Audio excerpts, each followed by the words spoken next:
Hi, I'm Raylyn Wooster, and this is Spreading the Word. That's word with a capital W, as in the written word, the Bible, and the Word made flesh, Jesus Christ.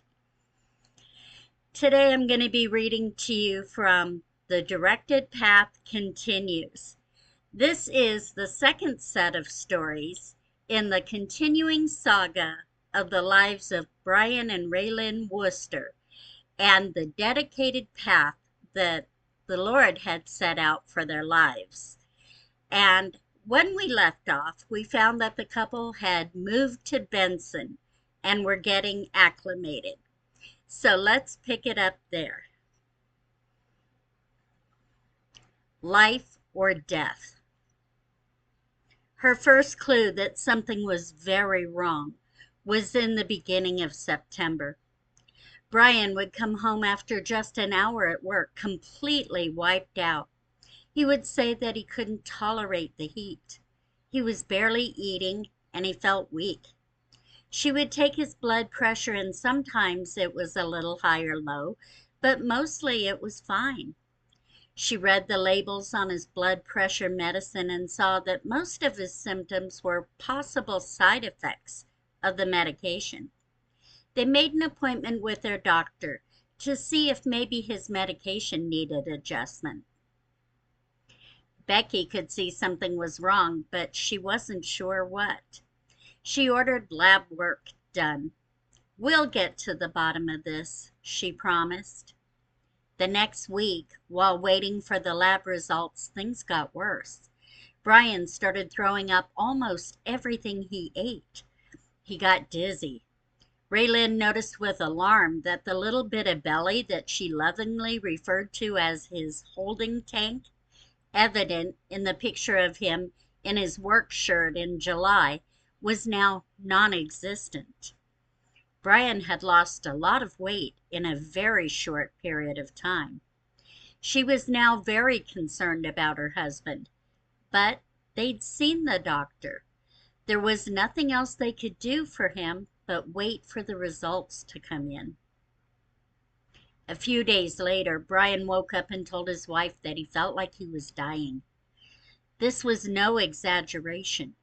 He didn't have enough energy to get out of bed. He was running a fever. His breathing was labored. His chest hurt. His face was gray. She anxiously waited until 6 a.m. when she could call the doctor's office. As she explained her husband's condition to the receptionist, the girl on the phone made a Zoom call appointment for them with the doctor at 8 a.m. For the next 2 hours, there was nothing Raylyn could do but stroke her husband's hair, tell him she loved him, and pray. The time seemed to crawl. At 8 a.m., the call was connected. They made the call from bed. The doctor came on the line and seemed concerned by the way Brian looked, the way he sounded as he tried to explain what was happening with him. 10 minutes into the call, a chime sounded on her computer, and she said, "Oh, that's your lab results coming in. Give me a second to look them over, okay?" Minutes later, she got back on the call and said, "Get off the phone and go right now to the emergency room. Brian is in diabetic ketoacidosis and could be just minutes away from slipping into a coma. Go now." She disconnected the call. The Woosters didn't have to be told twice. Raylyn helped her husband out of bed and helped him dress. She supported him as they walked to the car, and she drove him to the emergency room. They took him in right away. They checked his blood sugar and A1C and found he was indeed in diabetic ketoacidosis, and told the couple that if they'd waited another half hour to come in, he would likely have entered a coma. His blood sugar was over 200, and his A1C was 10.5. "How long has he been diabetic?" they asked. "We didn't know he was," came the response. Yet, it shouldn't have surprised them. When Raylyn met Brian 3 years prior, He carried a 2-liter bottle of Mountain Dew around with him everywhere he went. He drank at least one a day. He never drank anything else. No water, no milk, no juice, no coffee, no tea, just Mountain Dew. They spent the next 10 hours in the Benson Hospital emergency room just trying to stabilize him enough to travel to Tucson Medical Center in Tucson. It wasn't just his blood sugar out of whack. That caused havoc with all his other systems, too. His kidneys were failing. His heart and lungs were struggling. No wonder he had felt like he was dying. He was. Finally, Brian was transported by ambulance to TMC. Raylan followed the ambulance in their truck. He was taken to the critical care unit. It took a week to bring his blood sugar down to a safe, if high, level. It took another week to stabilize his other systems and bring them back to normal operation. He nearly died twice during this time. Not once in the 2 weeks at TMC did Brian's wife leave his side. They brought in a reclining chair in which she slept. Before a room was available at TMC, while still in the Benson ER, the doctor told Raylan they'd be transporting him and she should run home to get things she would need: clothes, phone chargers, her medication, etc. The drive to St. David felt more like 80 miles than 8. The whole time she was certain they would be transporting him before she got back. But they hadn't, and she was equipped to stay with her husband as long as she needed to stay. Raylan tried to be strong for her husband and not show the fear that had gripped her heart. She really believed Brian was going to die. She did a lot of praying, but she also did a lot of thinking about what she would do if she lost her husband. She just had to trust the lover of their souls and leave her husband not only in the competent hands of the doctor, but also of God. TLC at TMC. Raylan had never been more impressed with caregivers than those who tended her husband at TMC. All were gentle, caring, and considerate of Raylan's needs as well as Brian's. The diabetic care specialist came in and patiently explained diabetes and what had happened in Brian's body. She explained that they were putting him on 2 different kinds of insulin, a long-acting everyday one, and one to take with meals and when his blood sugar went above a certain number. She ordered a glucose monitor for him to wear on the back of his arm that synced to his phone so he would always know what his blood sugar was at any given time. She told him what to do if his sugar level spiked: drink a bottle of water and go for a walk. The water, she explained, directed the sugar out of his cells and into his bloodstream, where the exercise could turn it to energy and burn it off. She explained what to do if his blood sugar got too low: eat a piece of candy, drink orange juice, or down a sugar packet. She taught him to count carbs.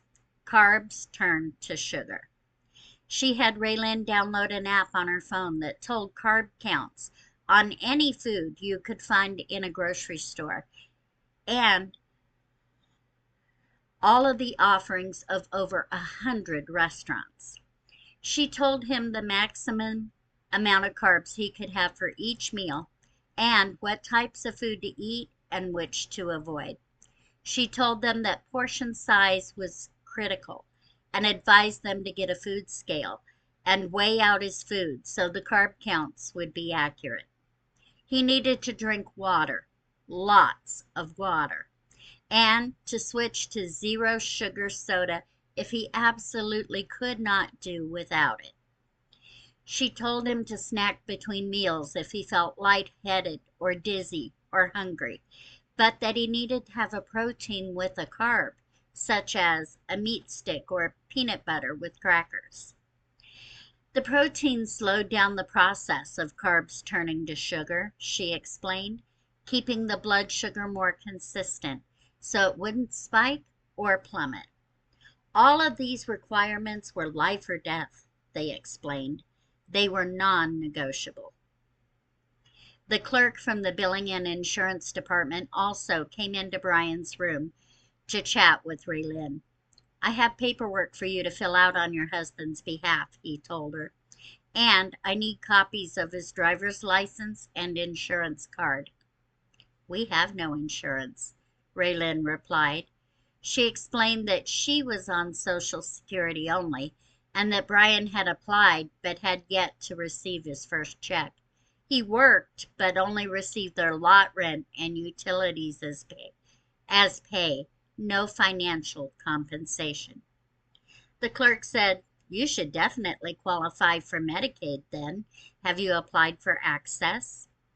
"We tried, but they wanted a lot of documentation we didn't have, so we never completed it." "I can apply for you," he assured her. "I get a lot of applications pushed through and approved when others have failed. I have a gift," he said with a wink. "Just give me his driver's license and social security card. I will bring you forms to sign and I will submit them. The hospital bill is going to be a doozy, and you're going to need it. Not to mention how expensive his insulin is going to be. But don't you worry about that. I'm going to take care of everything." When he exited the room, she wept. From relief, from the tenderness in the clerk's voice, and his willingness to help, from exhaustion, and well, from everything. The Woosters received a visit from the patient care advocate next. He talked to the couple and told them that he was their representative to the hospital. If they needed anything, he would handle it for them. Raylan explained how kind, thorough, and attentive all the staff had been, and explained that the billing and insurance clerk was trying to get them on access since they had no insurance and very little income. He nodded and assured Raylan that her husband would be well taken care of at TMC. She knew it was true. He already had been. After 2 weeks in the hospital, the doctor came in to check all of Brian's vitals, blood sugar, and A1C. He said his systems were all returning to normal, and that if his sugar and A1C were down to normal ranges with all the insulin and IV hydration he'd been given, he could be released the next day. Everything came back good. The diabetic care specialist came back in to see if Brian had any questions about all the instructions she had given him. He didn't. His wife had taken good notes and would see that he complied and stayed on track. He knew his condition was extremely serious and did not want a repeat episode. He would do what he needed to do. The patient care advocate came back in the room and said, "I hear you're going to be released. Take these with you. This is a month's worth of both types of insulin you'll be taking.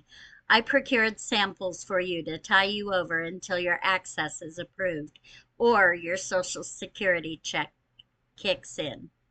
You'll need to buy a testing kit and test strips, but they're not very expensive if you get them at Walmart. Here are 3 monitors for the back of your arm.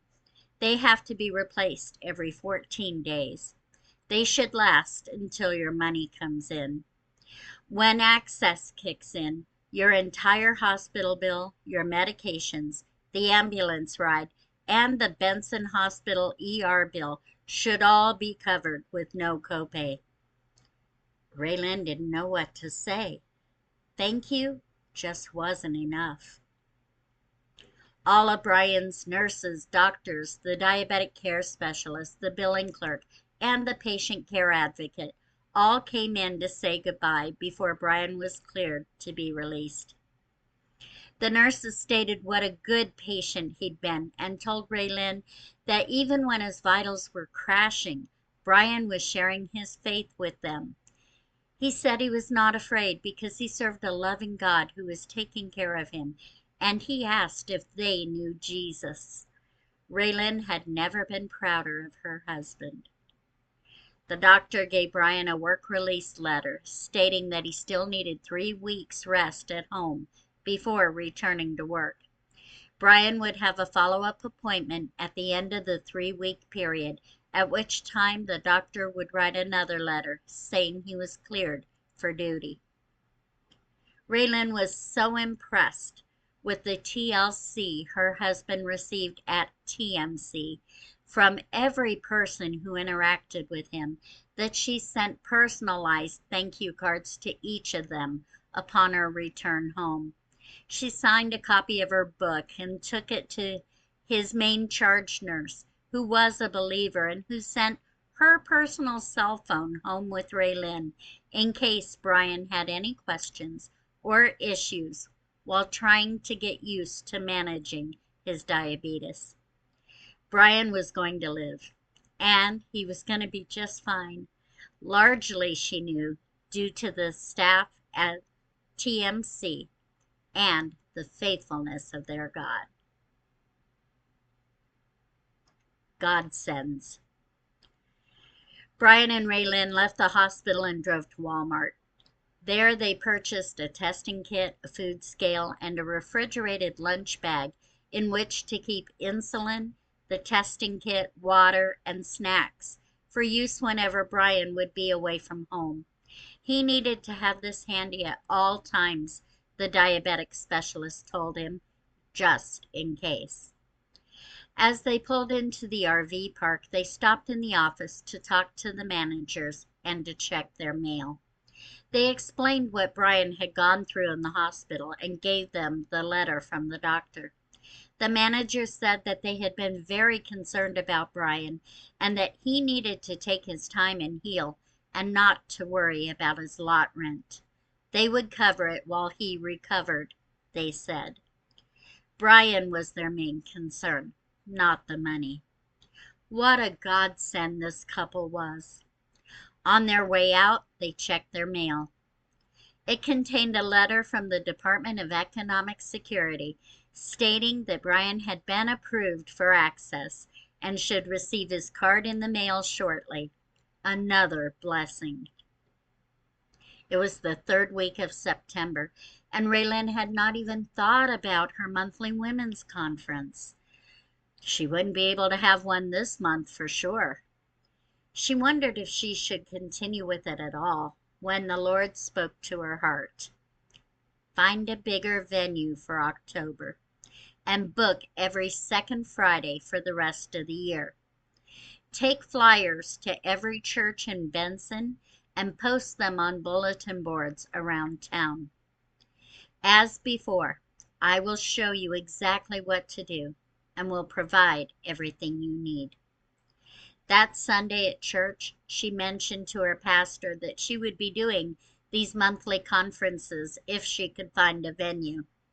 He suggested she check out the community/senior center.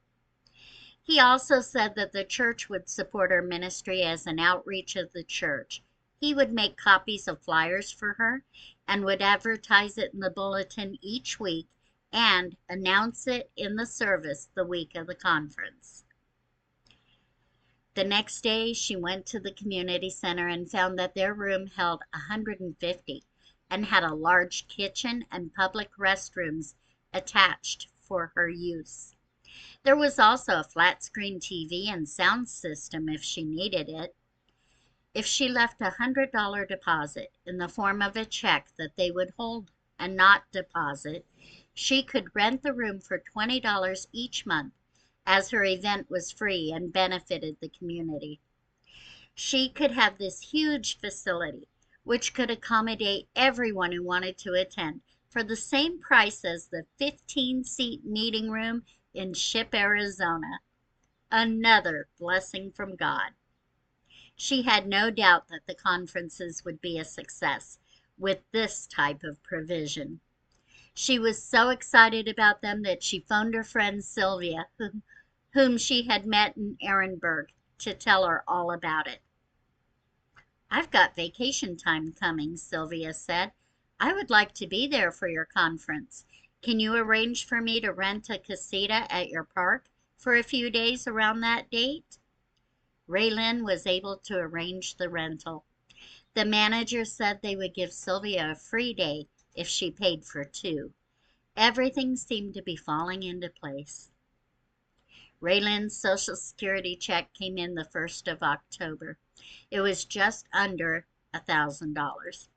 There was still no sign of Brian's. The Woosters discovered that the kind of food Brian needed to be eating to support his diabetes was much more expensive than the junk he previously ate. Her check paid for gas, groceries, the couple's monthly expenses excluding lot rent and utilities, and the supplies and food she needed for her conference. Then it was gone, before the middle of the month. That's okay, Raylin thought. Everything is paid. We have gas and groceries. We won't need anything until more money comes in. It's only a couple of weeks. Sylvia arrived 2 days before the conference, and she and Raylin spent a day in Tombstone, which Sylvia had been eager to see and was only 18 miles from the park. They talked and laughed and caught up. Her friend's company was just the lightheartedness Raylin had needed after the stress of Brian's illness and the threat of losing him. October brought a cold front to St. David and the Benson area, and the temperature dropped 30 degrees from the temperatures they enjoyed in September. It took Sylvia by surprise, so she went to Walmart to purchase something warmer to wear. While she was there, she picked up a couple of hoodies, a sweater, and some gloves for Raylin, and surprised her with them that evening. At Raylin's protests, she explained, "You have experience and knowledge in the things of God that you share with me to bless me. I have money that I can use to bless you. We each use what we have to bless the other. That's just how God works." She also told Raylin that if she was ever in need, she was to let Sylvia know, because she would always be quick to help her. What a blessing this woman was. She was so grateful God had led them to Ehrenberg and allowed her to befriend Sylvia. Brian woke at 3 a.m. the morning of the conference. It was freezing in the trailer. The propane had run out. Brian dressed and went out to swap out the bottles and found that the spare had already been used and was empty as well. There was still a week and a half before Raylin's next check would come, and they were completely out of propane. The nights the next week were supposed to be in the 30s. Brian stayed completely dressed and got back in bed. They heaped the extra blankets they owned on the bed and snuggled beneath them. Blankets would suffice, but the trailer used propane for their stove, oven, and hot water as well. What would they do? Raylin remembered Sylvia's offer if she should ever find herself in need. She hated to ask her friend for money, but they needed propane. Dread twisted in her stomach as she decided to ask Sylvia to buy her propane. It diminished the joy and excitement of her friend's visit and the upcoming conference. Sylvia came over later that morning to help Raylin load the car with conference supplies to take over to the community center. Raylin would bring up the subject of the propane while the two of them set everything up for the conference. As they were rearranging tables and chairs in the venue, Raylin's text notification chimed. Brian had just checked their bank balance. His Social Security check was in. He was leaving right then to go buy propane. Raylin breathed a sigh of relief and felt her shoulders relax. She wouldn't have to burden her friend on her vacation, and now she could just enjoy Sylvia's company and the conference.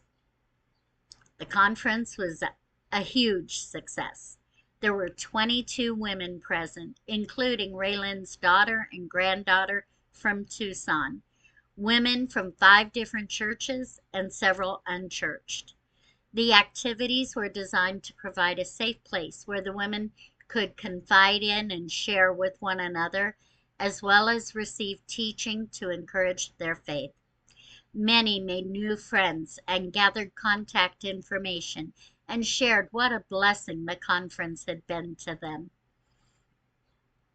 Before the closing prayer, Raylan's friend Tammy raised her hand and asked if she could address the group. Raylan said she could. Raylan has provided all the food, drink, and supplies for the activities out of her own pocket, Tammy started. I've set a paper plate on the front table. If you have been blessed today and have $1 or $2 to offset some of the expense, I'm sure she would appreciate it. She didn't know I was going to do this, but I really felt the Lord's leading and had to obey. Raylan colored a bit, but didn't object. Several women stayed to help her clean up and return the tables and chairs to their original positions. When Raylan got home and unloaded Sylvia's car, she found the paper plate contained over $90. Raylan's conference had blessed those in attendance, and in return, they blessed her. It was backup money for any need that might arise before Raylan's next Social Security check arrived.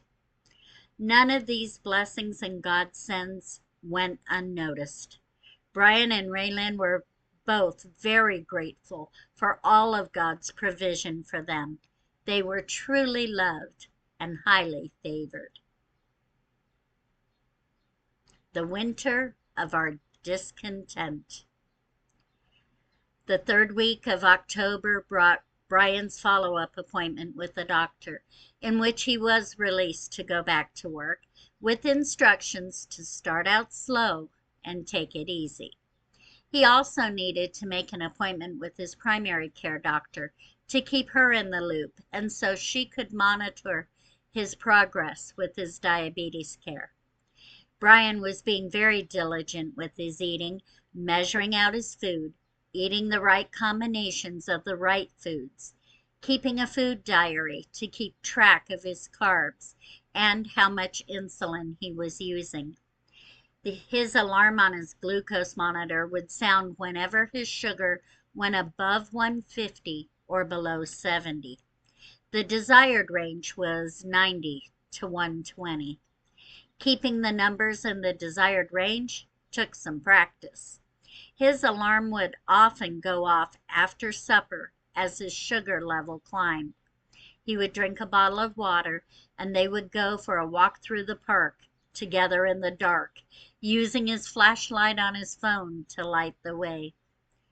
Often the alarm would go off in the middle of the night while Brian slept. It would be in the 60s, and he'd have to wake up enough to eat some candy or swallow a packet of sugar. Brian was injecting insulin 4 times a day into the little roll of fat on his lower belly. Before long, that fat was gone, and he had to find other spots to inject. It was painful when there wasn't enough fat to absorb the needle. The appointment with Brian's primary care physician revealed that his A1C had dropped from 10.5 to 6.5. That enabled him to cut the dosage of his mealtime insulin in half and cut out the long-term daily insulin altogether. It also allowed him not to be so strict with his eating and allowed him dessert or a sweet treat from time to time. While that was encouraging, his sugar levels remained erratic, with the glucose alarm sounding several times a week, with levels that were either too high or too low, necessitating either water and a walk or to wake up and swallow sugar. While the maintenance of Brian's sugar levels was a full-time job, He also started back to work and found that he just didn't have the energy and stamina required for the physical job he was required to perform at the park. It was looking more and more like he was going to have to retire, which came with its own set of problems. If Brian could not work off his lot rent and utilities, the Woosters could not afford to stay in the park. The lot rent plus the payment on the travel trailer in which they lived would come to a total of $1,300 a month of the $2,000 their Social Security checks totaled combined. Raylan was well able to work, but if their combined household income exceeded what they currently received by more than $20 a month, they would no longer qualify for access, and Brian's insulin and doctor appointments would no longer be covered. So that was not an option. While the couple was trying to figure out what to do about all of this, the insulin and glucose monitors that the hospital sent home with Brian ran out. Access paid for more insulin, but they would not approve the brand of glucose monitor that Brian had been using. They would cover a cheaper brand instead, which would have been just fine if anyone in Benson carried that brand, which they did not. They had no choice but to go without the glucose monitor, which frankly frightened Raylin because it often went off in the middle of the night, and she feared that his blood sugar would drop too low while he slept and he wouldn't wake up to eat the sugar needed to raise it.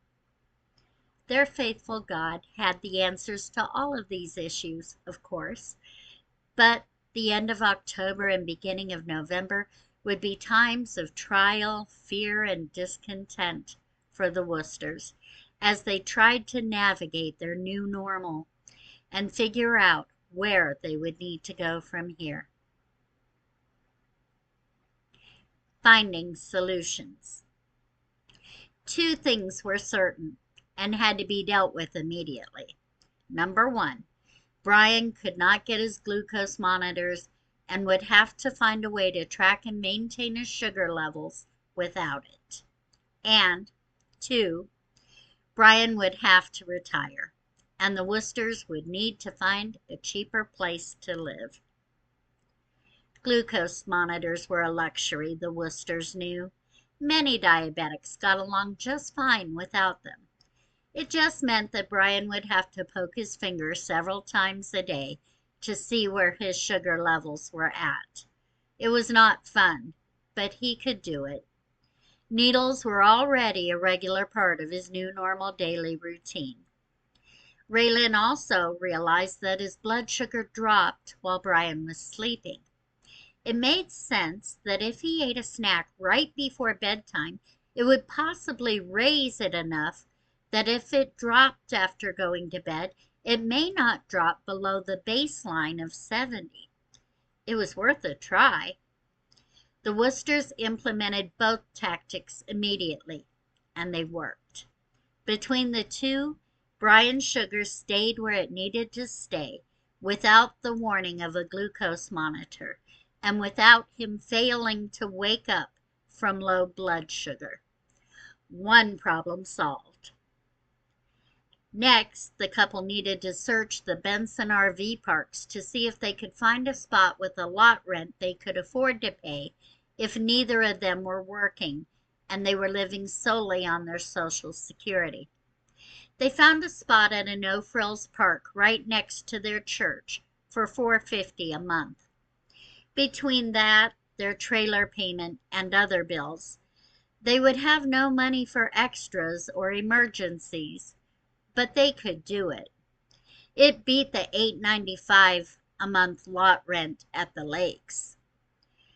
The couple put down a deposit on a space with the last of Brian's Social Security check and returned to the lakes to tell the management that Brian would be retiring and that they would be moving at the beginning of November. Raylin dreaded meeting with Brian's bosses. They'd been so understanding, so good to them, and now Brian was going to quit, leave them in the lurch, and they were going to move out. As they sat in the manager's office and explained what led them to the decision they were making, the manager surprised them once again. "What can you afford for lot rent?" they asked. "Well, we found a spot in town for $450. It'll be tight, but we can do it. We put down a deposit to hold the spot until the first of the month." "Why don't you see if you can get your deposit back?" they suggested. "You can pay $350 a month and stay here. Brian won't need to work. We will just reduce the rent for you, and you would be regular guests. You'll have to pay for your laundry and use the guest facility, but you'd still have access to all the amenities, and he would have no responsibilities." Tears filled Raylan's eyes. She couldn't believe they would do that. These people were not believers, but they were definitely being used of God, whether they realized it or not. The Woosters were able to get their deposit back because they changed their mind before the check could be deposited. They paid the $350 for November, and just like that, Brian was retired. Drowning in debt. The Woosters had no credit cards, no car payments, but they were drowning in debt nonetheless. Raylan was unaware until after they were married that Brian still owed on the travel trailer he lived in, and she didn't know how much remained on the loan. It turned out that he'd purchased the trailer new in 2016 for $28,500 on an 11-year loan with exorbitant interest rates. He'd been paying $490 a month since then. By November 2024, he'd paid a total of $47,000 for the $28,500 trailer, and the bank said the payoff was still over $19,000. Raylan discovered that of the $490 a month payment, only $212 went to principal each month. The rest was interest. 53% interest, to be exact. Now, with both Woosters on Social Security, there was no way they would ever pay off this trailer, and the monthly payment plus lot rent would use up over half of their total monthly income. The couple discussed letting the trailer go back to the bank and finding an apartment to rent in town instead. They sought the Lord for permission to let go of the travel trailer that he had moved them from place to place in for the last 4 years. "You will live in Benson as long as Joy lives," he told them. "You no longer need the travel trailer." Upgrades for all. Several months ago, Raylan befriended a woman 30 years her junior who started attending their church. Julie had a husband who was an over-the-road trucker and was rarely home, leaving Julie mostly alone in the little travel trailer in which she lived with her 4 cats as company. Julie had shared the previous month that she was frightened living alone in the RV park in which she stayed. Raylan knew the park. It was old, run down, and was known for the drug activity that took place there. It was not a safe place for a woman like Julie to be living all alone. Raylan took Julie to the lakes at St. David to inquire about a lot in their park. The lakes was an RV resort that had an age restriction for the vehicles that could park there. The Wheelers unit was older than what was allowed, but the managers would make an exception if Julie would get her awning fixed and wash the oxidation off the unit.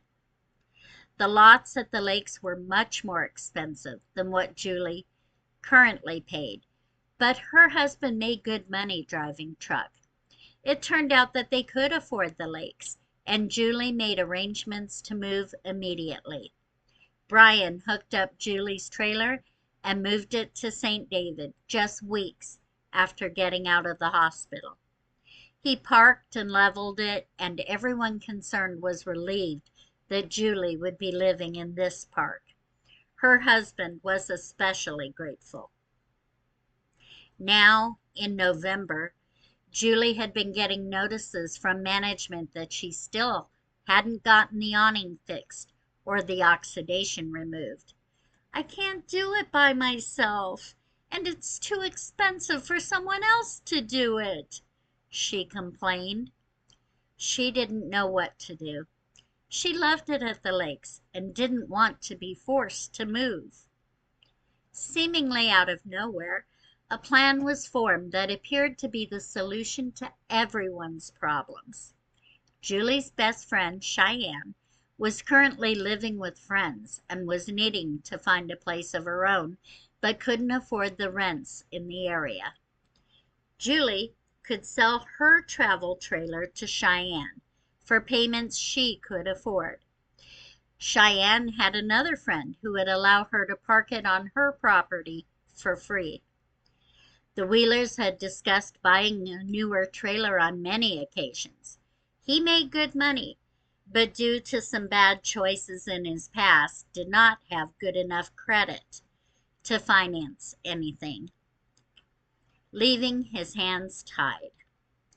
They could take over the payments on the Woosters' newer, larger travel trailer, providing a unit acceptable to the park and giving the Wheelers more room and things their current trailer did not have, such as an island, a larger shower, an outdoor kitchen, and lots of storage.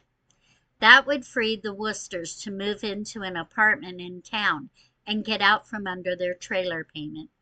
Everyone involved would be receiving an upgrade. Julie took video of the Woosters trailer to send to her husband and spoke with Cheyenne. With the payment Cheyenne would make for the Wheelers trailer being applied to the Woosters house payment, the Wheelers could afford to pay extra each month and pay the note down faster. They felt the $19,000 still owed was a fair price for the unit. When it was paid off, it would be theirs. All the parties decided it was a good plan and would move forward if the Woosters were able to find a place to rent in Benson. So the hunt began. Because they were retired, Brian and Raylyn began their search looking at senior housing and Section 8, government subsidized apartments. There were several of these complexes in Benson, as Benson was primarily a retirement community. They found, however, that there was a 6-month waiting list to get into any of these. That this would not be an option at this time. There was an apartment complex a few blocks from Joy's house. The couple decided to go see what was available and how much regular rentals were going for in Benson. They had 2-bedroom apartments for $9.75 a month and 1-bedrooms for $8.50. At the moment, there was nothing available, but they could have a 1-bedroom coming available in December, they were told. As they turned to leave, the apartment manager said, "Have you checked out rentals on Zillow?" They hadn't. The thought never crossed their mind. The manager pulled up the site on her computer and turned the screen so the Woosters could see it. There was a 2-bedroom mobile home for rent in a mobile home park recently taken over by a couple who were remodeling all the units. The photos looked nice, and it seemed promising. The Woosters called and made an appointment to see it. The 2-bedroom, 1-bath mobile home was spacious compared to the 28-foot travel trailer they'd lived in for the last 4 years. It had new carpet and flooring and was clean and inviting. The rent was $7.75 a month. Without the trailer payment hanging over their heads, the Woosters could afford the rent and their other obligations on their combined Social Security income. They moved into the mansion, as they called it, on December 2nd. Cheyenne hooked up the Wheelers' trailer to her pickup and took her new home to her friend's property in Sierra Vista. Brian hooked up their trailer and moved it to Julie's lot and leveled it for her. Everyone was happy with their new places, and the management of the lakes was happy that the older trailer was no longer on their property. It was truly upgrades for all. To furnish a mansion. While no one else would call a 14 by 60 1970s mobile home a mansion, it certainly seemed like one to a couple who had lived in an 8-foot by 28-foot travel trailer for 4 years, and all their friends agreed when they heard the adopted nickname. Indeed, the home was so spacious in comparison that the RV-sized furniture they had just wouldn't work in there. The Woosters left the travel trailer furnished for Julie, who could leave hers furnished for Cheyenne. Another blessing, as everyone got furniture new to them. The only pieces Brian and Raylyn took with them was a leather recliner they'd bought new before moving to St. David, and their dinette set, which still felt diminutive in the new kitchen, but was too serviceable to justify getting a new one, and their chest freezer. It took nearly all the money the Woosters had to move into the new place, what with rent, security deposit, and utility deposits they'd never had to pay before.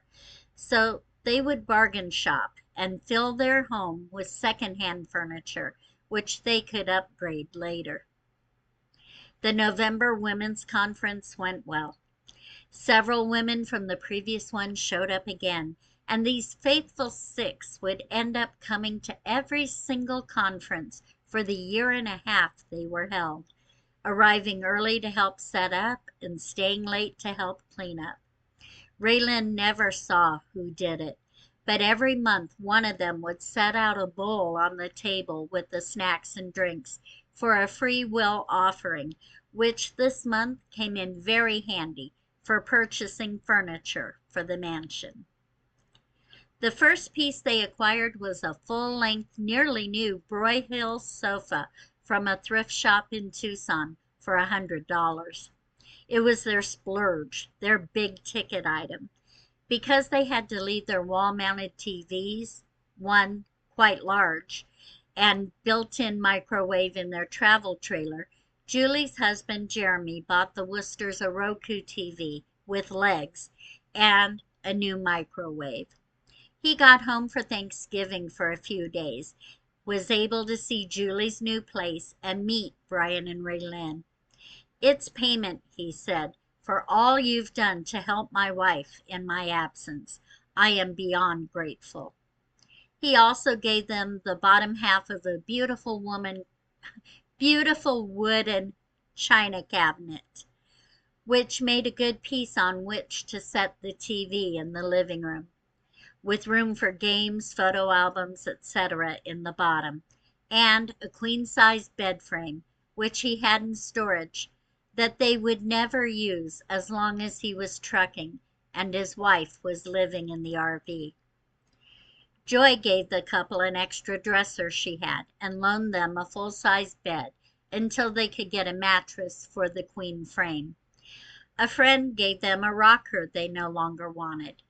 They found end tables, a desk, and lamps at thrift shops. From yard sales, they got bedding, curtains, couch pillows, and a bookcase, which proudly displayed Raylyn's book. As time went on, they would add pieces and upgrade the ones they had, but within weeks, the mansion had been transformed into a cute and cozy home. And this is where we are going to end part 2 of The Directed Path Continues.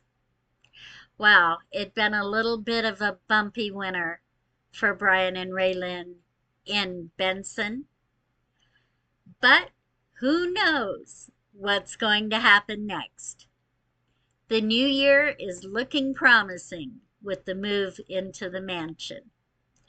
You'll want to check back in and see what happens next as the directed path continues. And don't forget, please, to like the video, subscribe to the channel, and share the directed path and the directed path continues with all your friends. And in this way, you too can help spread the word. Thank you, and God bless.